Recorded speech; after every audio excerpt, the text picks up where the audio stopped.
sabedoria, coragem, humanidade, justiça, temperança e transcendência. Quem seriam os profissionais do futuro se as universidades fossem além das habilidades técnicas e apresentasse a esses alunos a prática das virtudes humanas? Com a resposta Felicidade na Universidade, convidamos para o próximo talk doutora Geórgia Danila, diretora da Escola de Saúde da Uniprojeção e facilitadora FIP Feliciência da turma 2.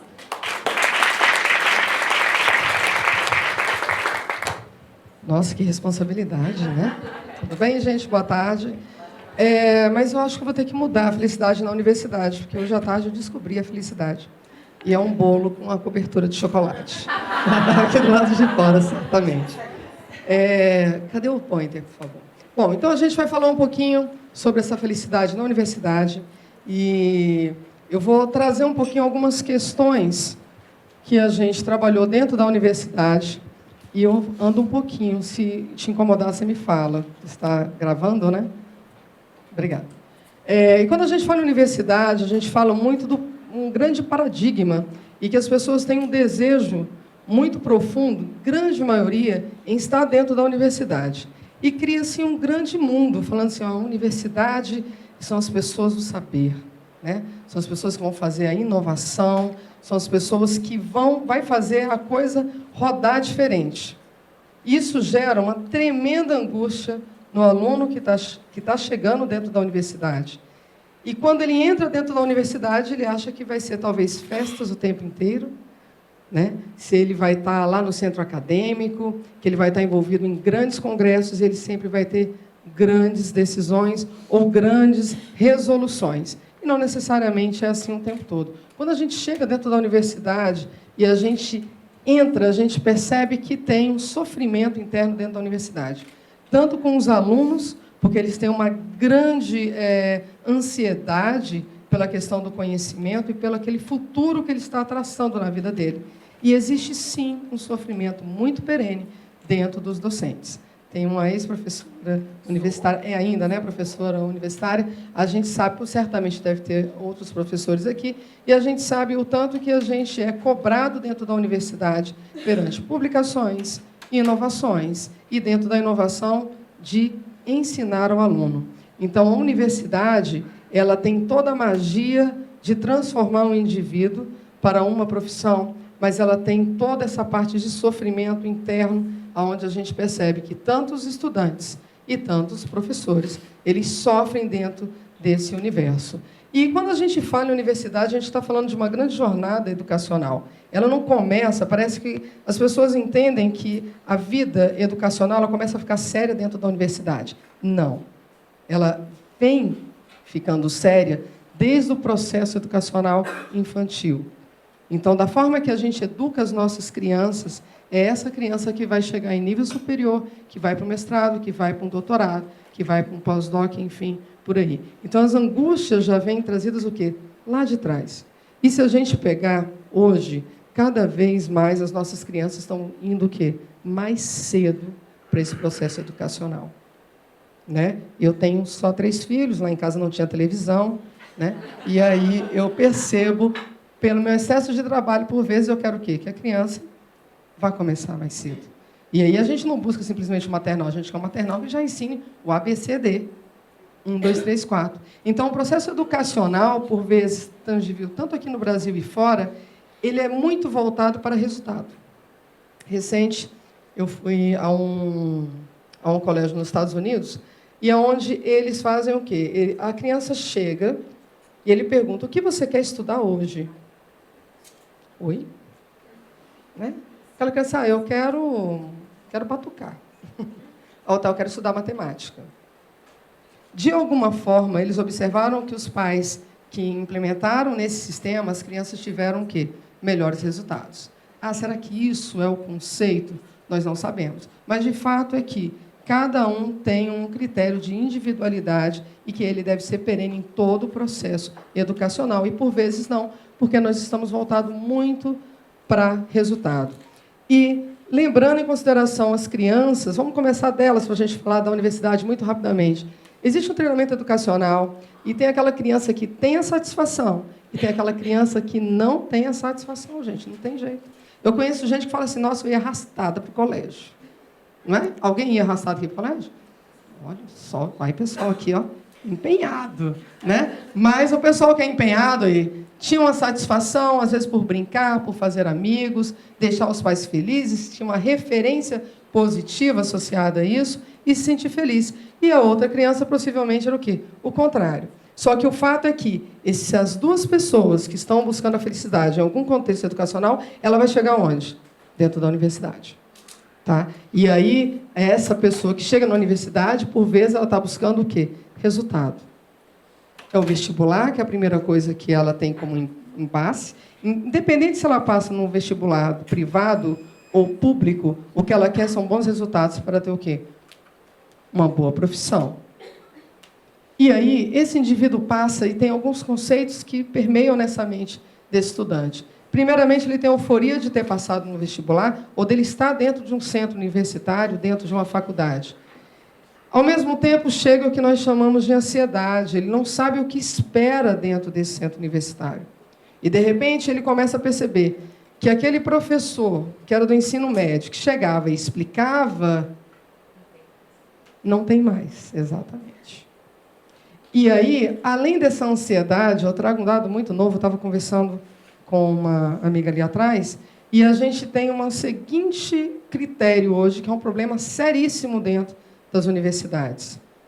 É a tecnologia.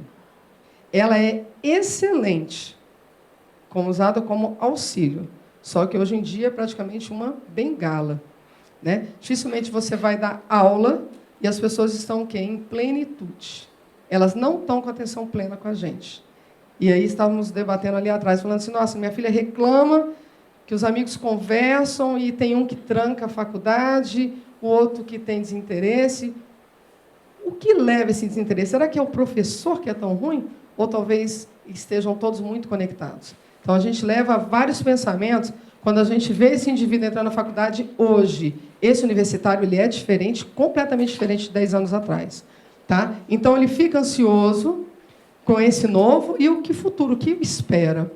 E dentro do meu conceito de gestão, dentro de qualquer universidade, a única pessoa que vai mudar a realidade desse aluno é o professor. Não tem. Você pode ter o diretor, desculpa o termo, pica das galáxias, né? O reitor, não adianta. Quem está na sala de aula, quem é? É o professor. É esse indivíduo que vai diminuir a ansiedade desse aluno, é esse indivíduo que vai trabalhar com o medo dele, é esse indivíduo que vai dar uma segurança para que ele fala, faça isso, essa profissão vai te gerar isso e vai mostrar o quê? Exemplos. Né? Então, pensando nisso, então, o professor ele vai gerar o conhecimento para esses alunos, sim, esse professor gera segurança no futuro e ele é responsável, essencialmente, em encantar esse indivíduo nesse momento tão importante, que seria um momento que ele fala, bom, aqui é quase um divisor de águas. E se vocês pararem para pensar, existe uma fala muito ímpar da grande maioria das pessoas fala, qual a sua melhor fase da vida? É quando eu estava onde? Na faculdade. Então, aí foi a hora que meu botão ligou e falou assim, bom, se a melhor fase da vida é a faculdade, a pessoa, talvez, um dos mais importantes para mudar o foco do nosso aluno é quem? É o professor, que é o transformador. Né? E aí eu fui provocada pela Carla Furtado, no curso dela, em fazer um protótipo, e eu falei, vou fazer dentro da área de gestão educacional de ensino superior. Vindo no foco quem? Desse professor. Esse professor ele tem multitarefas, ele tem que corrigir prova, ele tem que fazer aula, ele tem que conversar com o aluno. Vou dar um dado, que não estava na palestra, mas eu vou falar sobre esse dado. De 2 anos para cá, na universidade onde eu faço a gestão, nós recebemos 4 alunos em crise existencial de ansiedade, falando que ia se matar em sala de aula. Por falta de sentido. Quem fez a intermediação? O professor. Então, cada vez mais, ele parte para ser o quê? O elemento primário dentro da universidade. Então, ele faz mediação de conflitos, ele tem que publicar, ele tem que inovar, ele tem que fazer projeto de extensão, né? E a gente tem um danado de 3 anos, tem que publicar, senão você está fora do circuito, CNPq e assim por diante. Então, esse professor, ele sofre por essas multitarefas o tempo inteiro dentro da gestão dele. E, pensando nisso, eu trouxe aqui o estudo que eu desenvolvi com eles, que saiu dentro do curso de Feliciência, e acabou sendo um projeto final de trabalho de conclusão de curso de gestão educacional, que foi a análise do índice de felicidade interna bruta e bem-estar subjetivo frente ao desempenho acadêmico de docentes universitários.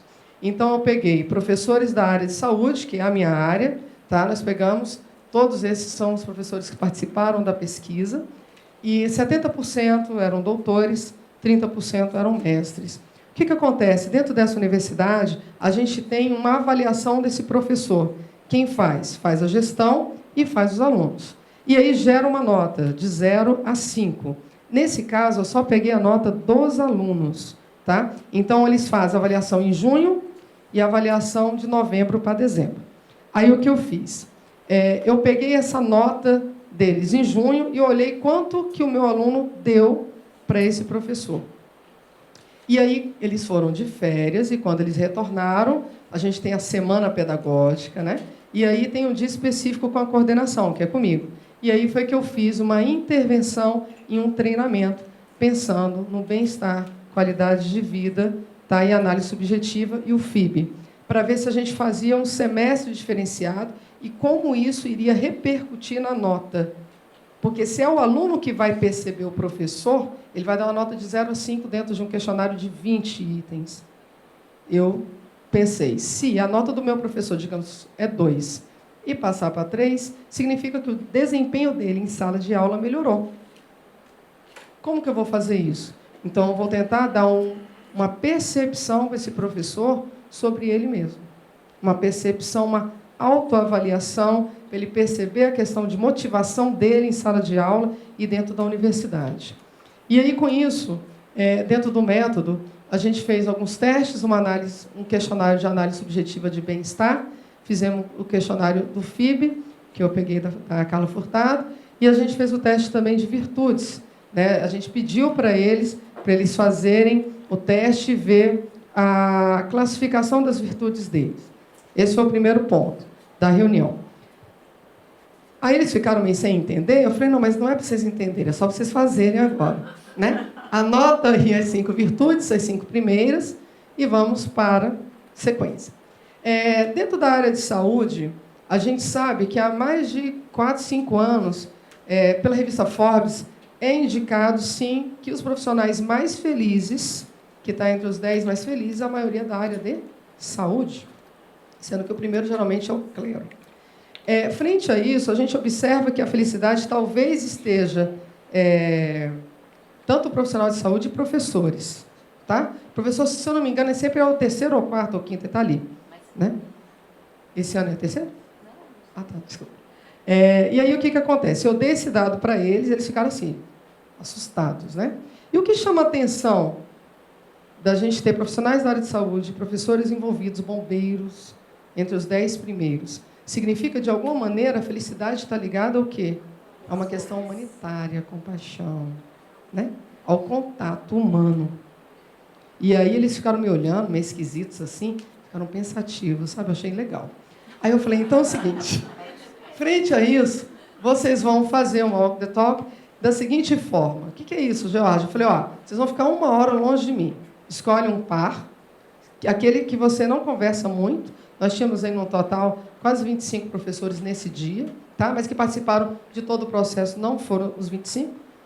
Mas aí eu separei em pares, eu falei, olha, vocês vão ter que me responder algumas perguntas. Então, um vai andar 30 minutos só escutando. Quem está escutando não pode balançar a cabeça, nem positivo, nem negativo, e não dá nada de resposta. Uma múmia. Né? Depois você muda. E qual era a questão? A questão é a seguinte, o que te motivou a voltar para a universidade? Pergunta 1. Porque você está aqui dentro, já era para você ter ido embora, né? Então você voltou, nem que seja para ensinar. Segundo, o que te motivou a fazer a área de saúde? Qual é a sua paixão por essa área? 3. Perante essas suas duas respostas, como você motiva os seus alunos em sala de aula? E aí, eu liberei eles. Ficaram fazendo 1 hora, tal, depois voltaram para a sala, reunimos em círculo e pedi que cada um falasse sobre o outro em apenas uma palavra, o que definia o outro. Nossa, mas só uma? É uma. Aí cada um falou dos seus pares. Ok. Logo depois disso, eu fiz uma situação hipotética. Na época, tinha acabado de, por coincidência, que é a palestra que vai vir na sequência da questão lá de Brumadinho, e aí eu peguei a filmagem da ruptura da barragem, coloquei, e logo na sequência eu coloquei uma foto de uma casa, né, que a lama já tinha baixado um pouco, estava completamente destruída, e eu falei assim, hipoteticamente, vamos dizer que essa casa seria uma escola. E aqui nós estamos com mais de 20 pessoas que têm diversas habilidades e diversas competências. Você vai falar o que o seu amigo, você conheceu agora em 30 minutos, o que ele poderia ajudar nesse processo de construção. E eu fiquei impressionada, como eles também, após essa atividade, como eles são bons, como eles têm habilidades, como eles podem ajudar os outros. Né? Eles, depois desse treinamento, falaram, Jorge, nunca tinha feito algo que me transformasse tanto. Eu não percebia que eu poderia... Um amigo viu que eu tenho uma característica que nem eu pensei que eu tivesse. E realmente eu tenho. Eles saíram extremamente transformados. Para mim foi uma grande surpresa positiva. Aí a gente fez isso. Logo na sequência fiz uma conscientização da questão da felicidade deles e tive esse feedback. E aí, nesse momento, a atividade encerrou. Foi uma atividade em torno de 3h30 no máximo. Aí eu falei, gente, lembra daquelas virtudes?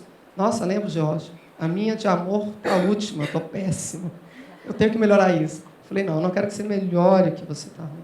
Eu quero que você seja excepcional nas suas 5 primeiras. Aí eles, as 5 primeiras eu quero que vocês transbordem dentro da universidade. Aí acabou a nossa conversa. Isso foi em junho. De junho até novembro, eu dei algumas intervenções com eles por semana. Eu falava, eu criei, dentro dessas virtudes, eu peguei todas as virtudes e criei uma nuvem de palavras para eles. Então, eles receberam uma pasta com essa nuvem, a nuvem de palavras da equipe de saúde do Uniprojeção, tal, e sempre reforço positivo. E no meio do semestre eu inventei que eles fizessem uma fotografia profissional, que são essas fotos, né, que eles aparecem aqui, tão bonitinhos, né? E aí eles tinham que tirar a foto, eles não iam ver a foto e tinham que me dar uma frase. E aí, junto com a equipe, dentro da universidade, a gente colocou a frase de cada um deles aqui. E quando foi o dia do professor, eu lancei todas essas fotos. E aí mandei para eles também. Impressionante a forma como eles se sentiram, como posso falar? Valorizados. É uma questão de valor. Né? Foram valorizados. Falaram, nossa, Jorge, nenhuma faculdade fez isso. Impressionante. E não é nada do outro mundo, né? Até porque a gente tinha um recurso, mas era uma questão de fazer o diferencial para eles. Eu falei, bom, vamos valorizar esse professor. Afinal de contas, se ele estiver bem, quem vai estar bem? É o nosso aluno. E aí a gente fez isso, dentro das intervenções.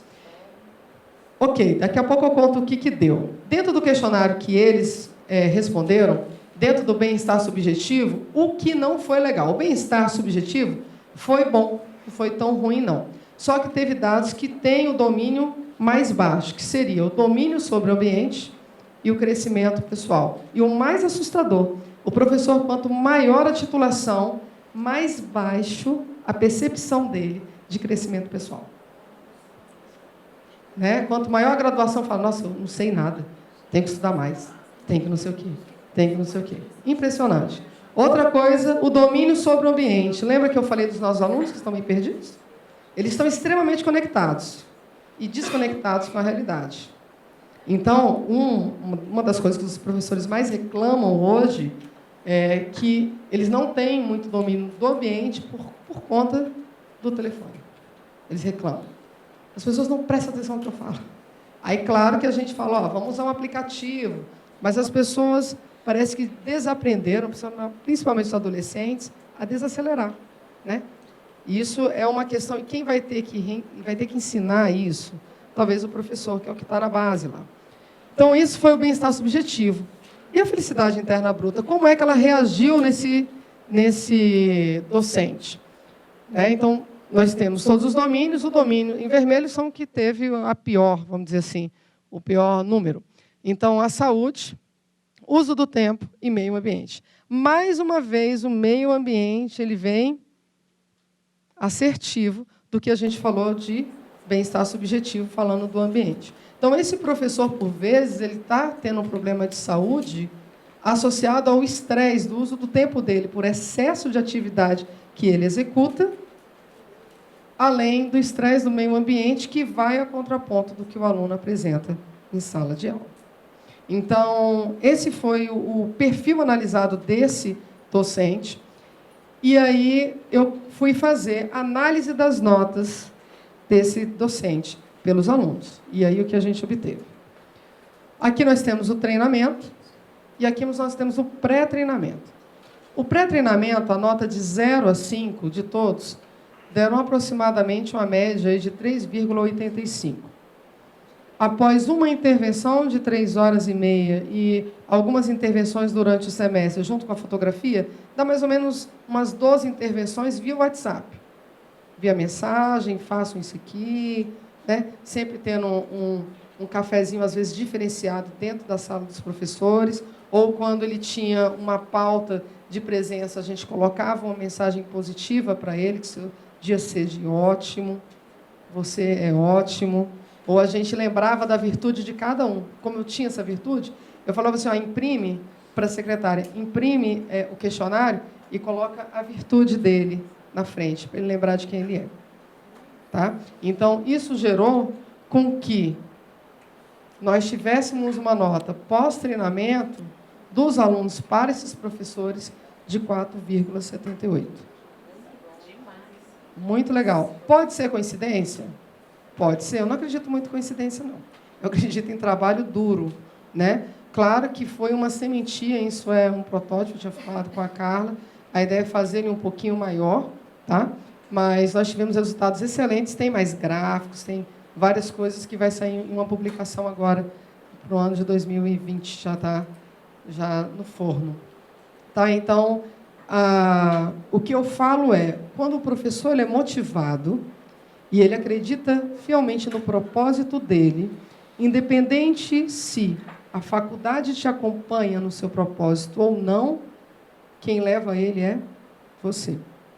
Uma das coisas mais importantes, eu como professora há mais de 20 anos, que eu observo, e que me retroalimenta, é quando eu encontro o aluno e ele fala para mim, você fez diferença para mim, de alguma forma. Né? Então, essa semana semana passada, eu tive uma resposta também muito satisfatória, que foi até da Carla, né? Que ela me provocou. A gente estava até a nossa reunião online, e ela falou assim, nossa, se não fosse você me cutucando, a coisa não ia. E eu falei, Carla, na época ela queria entrar no mestrado, né? Falei, vai que você dá conta. Né? Dá medo? Claro que dá medo, é um processo seletivo. Qualquer processo seletivo é ruim, algo que a gente desconheça, deixa a gente um pouco ansioso, um pouco não tão à vontade com isso. E parabéns pelo seu sucesso no mestrado, você está arrasando, gente. Daqui a pouco ela vai direto no DOC. Então é o seguinte, eu acredito sim que o desempenho acadêmico, tanto dos professores e dos alunos, vai depender de como o indivíduo se enxerga. Como esse aluno chega, às vezes, tão imaturo dentro da universidade, quem é responsável em dar luz para ele, de alguma forma? É quem está com ele todo dia. Então, é um professor. Então, eu acredito, sim, como gestora da área de saúde, gestora da parte educacional, que a gente tem que ter um olhar diferenciado para esse nosso professor. Às vezes, a maioria das nossas reuniões de gestão, os grandes gestores falam, olha o aluno, a gente tem que cuidar do nosso aluno. A gente tem que cuidar do aluno, mas essencialmente cuidar de quem? De quem vai cuidar dele. Tá bom? Então, essa fica a mensagem. Obrigada pela oportunidade.